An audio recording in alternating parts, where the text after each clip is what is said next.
पनडुब्बी और वॉरशिप को एडवांस्ड बना रहा है और इसी कड़ी में आईएनएस विक्रमादित्य पर बराक 1 मिसाइल की जगह vertical launch short range surface to air missile लगाने का फैसला नौसेना ने लिया है। 2026-27 तक आईएनएस विक्रमादित्य वीएल एसआरएसएएम से लैस हो जाएगा। आईएनएस विक्रमादित्य पर वीएल एसआरएसएएम की तैनाती भारत की रणनीतिक ताकत को नई ऊंचाइयों पर ले जाएगी। हिंद महासागर में भारत की ताकत कई गुना बढ़ जाएगी। लेकिन बराक 1 मिसाइल की जगह वीएल एसआरएसएएम को लगाने का फैसला आखिर क्यों किया गया और क्यों इसके आने से समुद्र में भारत की शक्ति बढ़ेगी? आज इसी मुद्दे पर हम चर्चा करेंगे। विस्तार से कुछ एक्सपर्ट भी मेरे साथ मौजूद होंगे, लेकिन उसके पहले एक रिपोर्ट आपके लिए।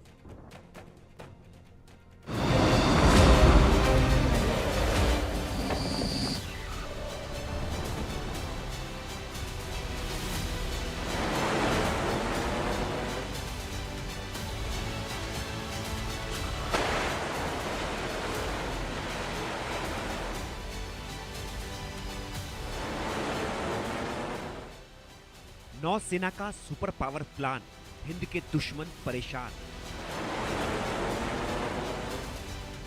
समंदर में आया शक्तिमान, पस्त हुआ पाकिस्तान।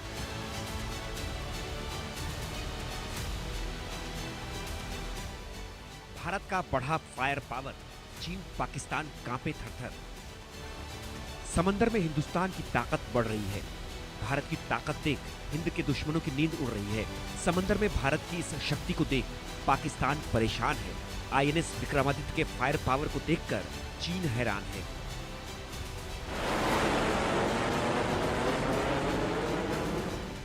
आईएनएस विक्रमादित्य से मिसाइल की बौछार देखकर दुश्मन खौफजदा है।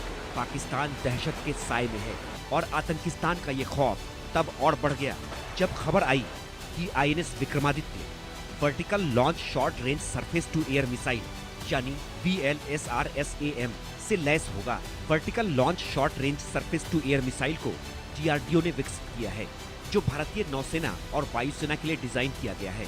ये मिसाइल आस्ट्रा मार्क 1 हवा से हवा में मार करने वाली मिसाइल पर आधारित है।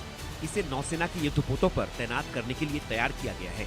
इसका मकसद जहाजों को हवाई खतरों जैसे विमान, ड्रोन, हेलीकॉप्टर और समुद्र सतह पर उड़ने वाली एंटी शिप मिसाइलों से बचाना है। आईएनएस विक्रमादित्य हिंद महासागर में भारत की रणनीतिक ताकत का प्रतीक है।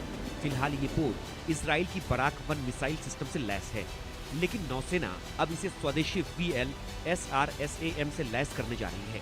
Vertical launch short range surface to air missile कई उन्नत तकनीकों से लैस है, जो इसे बराक 1 से कहीं अधिक प्रभावी बनाती है।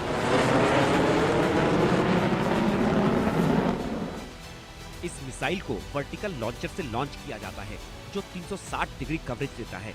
ये किसी भी दिशा से आने वाले खतरे को तुरंत नष्ट कर सकता है। इसकी रेंज 50 से 80 किलोमीटर है। ये मैक 4.5 की गति से उड़ती है।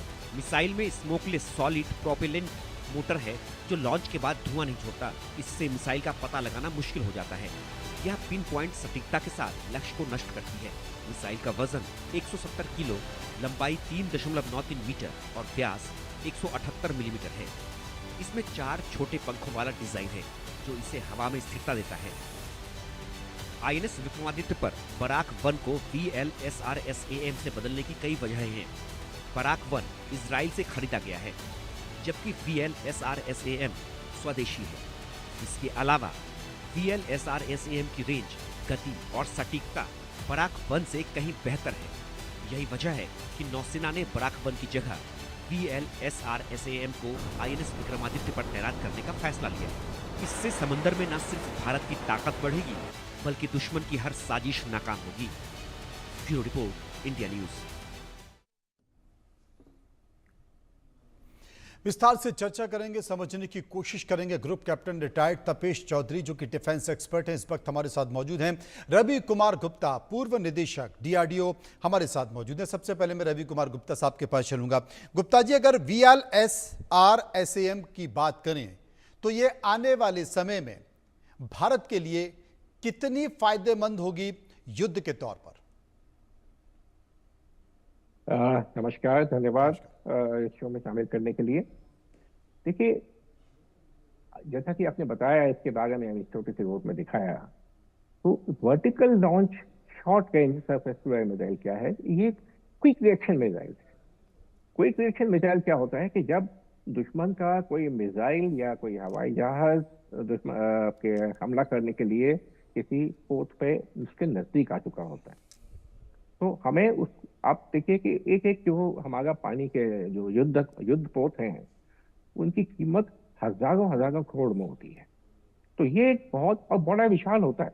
एयरक्राफ्ट कैरियर आप देखिए कितना विशाल होता है, वो अभी हमारे बड़े बड़े जो जहाज हैं, तो हमें उनसे बचा के रखना होता है इसको। तो इसको डिप्लॉय करने से, और ये पूरी तरह स्वदेशी है, इसको डिप्लॉय करने से जो हमारी एक डिफेंसिव कैपेबिलिटी है, यानी हम अपने जहाजों को, अपने नेवल एसेट्स को सुरक्षित रखने में कहीं एक नए पायदान पे आ जाएंगे, एक और ऊंचे पायदान पे आ जाएंगे, क्योंकि ये जितना शक्तिशाली है, इसकी रफ्तार बहुत तेज है, तो ये सुपरसोनिक मिसाइल्स को भी और टारगेट करने में सक्षम है, उनसे अपने आप को अपने जहाज को बचाने में सक्षम है, और चारों तरफ अटैक कर सकता है। वर्टिकल लॉन्च है, जब नॉर्मली जो पुराने टाइम की जो हमारे मिसाइल, इसी टाइप की जो मिसाइल्स होते थे, सरफेस टू एयर मिसाइल्स होते थे, वो आपके हॉरिजॉन्टली लॉन्च होते थे। तो अगर आपको किसी उल्टी दिशा में वार करना है, तो आपका रेंज कम हो जाएगा, और यह आपको पूरे जहाज को घुमाना पड़ेगा, जो एक बड़ा मुश्किल काम होता है। यहाँ आपका वर्टिकल लॉन्च है, ये आप 360 डिग्री, यानी खतरा किसी भी दिशा से आए, ये उसको कंट्रोल कर सकता है। दूसरे, हमने पिछले कुछ समय में हमारे जो एयर डिफेंस कैपेबिलिटीज हैं, उसमें हमने आर्टिफिशियल इंटेलिजेंस का बड़े पैमाने पर इस्तेमाल किया है। तो इसके चलते जो हमारा जो एक, जिसे कहते हैं रिएक्शन टाइम, वो पहले के मुकाबले में कहीं अधिक बेहतर हो गया है, कहीं अधिक प्रभावी हो गया है, जिसका दृश्य हमने अभी हाल के जो ऑपरेशन सिंदूर है, हमने देखा कि किस तरीके से हमने दुश्मन के मिसाइलों को टारगेट पे पहुंचने से पहले ही ध्वस्त कर दिया। तो ये एक बहुत बड़ी शक्ति है। भारत का अपना स्वदेशी बना हुआ है, पूरी तरह से कंप्लीट हमें कंट्रोल इसके ऊपर है। हमारे जितने भी जहाज हैं, उनका जो एयर डिफेंस कैपेबिलिटीज, उनके सिस्टम्स हैं, क्योंकि हमारे सोर्स कोड अपने हैं, और पूरे बाकी रडार जो लगे हुए हैं इन शिप्स के ऊपर, वो खुद डीआरडीओ के बनाए हुए हैं, उनके साथ इंटीग्रेशन करने में हमें बहुत आसानी हो जाती है। तो इस तरह से देखा जाए तो ये एक फोर्स मल्टीप्लायर है, ये शक्ति को कई गुना बढ़ाता है। तो पूर्व निदेशक रवि कुमार गुप्ता साहब हमारे साथ मौजूद थे, डीआरडीओ के। रवि कुमार गुप्ता साहब, चूंकि आप भी डीआरडीओ में रहे हैं, और इस वक्त डीआरडीओ से जुड़ी हुई बड़ी खबर ये है कि केंद्रीय कैबिनेट ने डीआरडीओ के जो प्रमुख हैं डॉक्टर समीर वी कामत, उनका कार्यकाल 1 साल के लिए और बढ़ा दिया है, 1 साल के लिए उनको एक्सटेंशन दे दिया है। तो ये एक बड़ी बात है। मेरे साथ तपेश चौधरी साहब मौजूद हैं। तपेश जी, असल में आत्मनिर्भरता के ऊपर डिफेंस सेक्टर में भारत में बहुत तेजी से काम हुआ है। डीआरडीओ ने पहले भी बहुत अच्छे काम किए, इसमें कोई शक नहीं है, लेकिन जिसे कहते हैं ना कि इच्छा शक्ति, सरकारों की इच्छा शक्ति है कि नहीं, आपको जो विभाग देख रहा है, सरकार क्या उस तरीके से उससे लेती है कि नहीं लेती है। 2001 के पहले बहुत ही ठंडे तरीके से डीआरडीओ चलता था। उसमें ये कहें कि सरकारों की भूमिका ज़्यादा थी, या उनका प्रभाव ज़्यादा था, या सरकारें तय करती थी। लेकिन मुझे लगता है कि इसमें एक फिर रफ्तार आई है, तेज़ी आई है, और वो तेज़ी आत्मनिर्भरता के तौर पर दिखाई भी दे रही है। आज की स्थिति ये है कि हम डिफेंस सेक्टर में, एक्सपोर्ट में भी एक बड़े संकेत उभर कर सामने आ रहे हैं। बहुत ऐसे अत्याधुनिक हथियार हैं, चाहे वो पनडुब्बी हो, चाहे वो कई सारे, अभी हम बात कर रहे थे सैम की बात कर रहे थे, एसआर सैम की बात कर रहे थे, चाहे वो हो, बहुत सारे ड्रोन्स हों, वो एक आत्मनिर्भरता के तौर पर, डिफेंस के तौर पर और स्वदेशी के तौर पर वो एक बड़ा संकेत निकल कर आया है। तो यही कारण है कि जो अच्छा काम कर रहा है उसका कार्यकाल भी बढ़ रहा है। जैसे डीआरडीओ, मैंने बताया भी कि डीआरडीओ के जो प्रमुख हैं उनका कार्यकाल 1 साल के लिए बढ़ा दिया गया। डॉक्टर समीर वी कामत, उनका कार्य 1 साल तक बढ़ा दिया गया, और 2026 तक वो बने रहेंगे, क्योंकि वो काम अच्छा कर रहे हैं। और मुझे लगता है कि उनके निर्देशन में आत्मनिर्भरता की ओर डीआरडीओ या डिफेंस सेक्टर बहुत तेजी से काम कर रहा है। तपेश जी। बिल्कुल, आपका कहना बिल्कुल ठीक है। पहली चीज तो ये है कि हमारा उद्देश्य क्या है। हमारे मोदी जी के अनुसार, या जो हमारी व्हाइट पेपर जिसको कह सकते हैं कि हम 100 साल आजादी के बाद 2047 तक एक सुपर पावर बनेंगे, एंड ये हमारा उद्देश्य जिसकी तरफ हम चल रहे हैं। पर मेरे हिसाब से तो इंडिया सुपर पावर बन चुका है जी। ठीक है, ये हमें शर्माना नहीं चाहिए इस बात को कहने में, क्योंकि हम कब तक विकासशील देश रहेंगे? जब तक मैं अपनी ताकत आपको नहीं बताऊंगा तो आप मेरी ताकत कैसे मानोगे? अगर मैं ही अपने आप को कमजोर मानूंगा तो आप तो मुझे कभी ताकतवर मानोगे ही नहीं। और तो पहली बात तो विकसित मुझे और ये कहना, तपेश जी, विकसित जितने भी देश हैं वो तो आपको जीवन भर या भविष्य में हमेशा के लिए विकासशील मानते ही चलेंगे, वो कभी क्यों चाहेंगे कि आप विकसित माने? बिल्कुल। तो हम इंडिया की वर्ल्ड की जो है, हम 4th लार्जेस्ट इकोनॉमी है, जो हम बहुत जल्दी 3rd बन जाएंगे। रशिया जो सुपर पावर है वो तो शायद पहले 10th में भी नहीं है अभी। तो और हमारे देश में जितने इंजीनियर्स हैं, 34 करोड़ अमेरिका की पॉपुलेशन है, 34 करोड़ तो मेरे देश में स्टूडेंट्स हैं। तो मुझे सुपर पावर बनने के लिए कुछ और नहीं चाहिए, मेरे पास सब कुछ है। एक चीज की कमी है, जो डिफेंस प्रोडक्शन की, जिसकी तरफ हम, जो आपने बोला, इसमें हमें आत्मनिर्भर होना बहुत जरूरी है, क्योंकि जैसे जैसे आप इकोनॉमिकली स्ट्रांग होते हो उतने दुश्मन और उतने फ्रंट्स आप खोलते जाते हो। क्योंकि आने वाले युद्धों में जो देखा जाएगा, ये सिर्फ डिफेंस प्रोडक्शन या डिफेंस के इक्विपमेंट से युद्ध नहीं होगा, ये इकोनॉमिक लड़ाई होगी।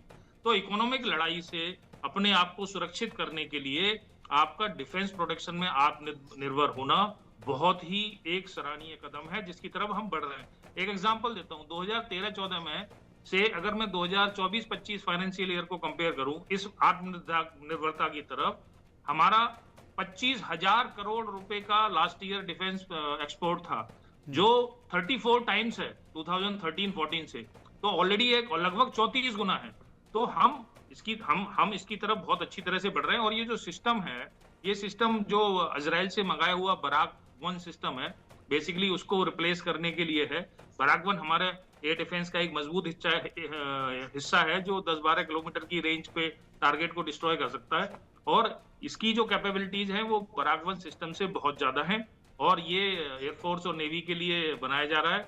और इसका भी मार्च 2026 में जो चांदीपुर में टेस्ट हुआ था, मैं उसको फॉलो कर रहा था, तो उसकी परफॉर्मेंस बहुत ही शानदार थी, जब उसने बहुत ही लो फ्लाइंग हाई स्पीड टारगेट को पिन पॉइंट एक्यूरेसी के साथ डिस्ट्रॉय किया था।